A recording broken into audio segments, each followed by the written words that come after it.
আসসালামু আলাইকুম। গরিবের সংসার ভাত পাকাইলাম। গরিবের সংসার এই যে চাইল ডাইল এনে খেয়ে দিছি।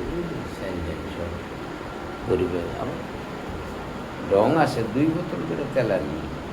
তো আপনারা যদি লাইক দেন না, এই দেখেন আমি একটা নিরামিষ পাকাইতেছি।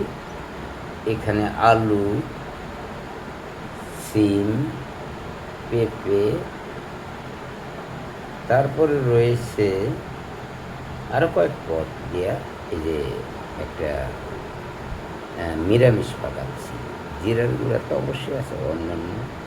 তো কিন্তু আমি গরিবের ছাপা, আপনারা কেউ লাইক দেন না, এই হলো আমার সংসার। ওই দেন কাপড় কেমনে ফালাই দিয়েছি। আমার কোনো নাই, আমি একজন অসহায় মানুষ। আপনারা লাইকও দেন না, সাবস্ক্রাইবও করেন না। চিন্তা করছিলাম যে ইউটিউব দিয়ে ইনকাম করে পুরো বয়সটা খামো, কারণ তাছাড়া তো এই মুহূর্তে কাজকর্মও করতে পারি না, বয়স শেষ।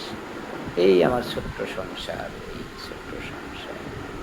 আমি আপনাদের বলি যে আমি একা মানুষ, আমার কিচ্ছু নাই, হান্ডি পাতে কিছু নেই।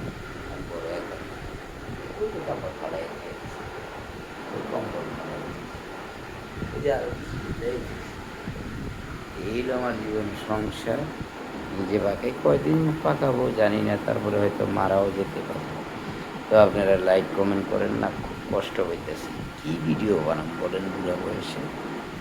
এছাড়া আর কি ভিডিওটা বানাম? আমার জীবন নিয়ে কাহিনী, এটাও যদি আপনারা না দেখেন, আপনারা কি দেখেন? মেয়েদের ঢং ফং, নাচ টাচ, এগুলো তো আমার দ্বারা সম্ভব না। আমার দ্বারা সম্ভব না, আমার দ্বারা সম্ভব না, আমার দ্বারা সম্ভব না, ঢং ফং সম্ভব না। তো আসসালামু আলাইকুম প্রিয় ভিউয়ার্স, যদি লাইক দিতে মন চায় দিয়েন, না দিলে না দেন। আসসালামু আলাইকুম ওয়া রাহমাতুল্লাহি ওয়া বারাকাতুহু।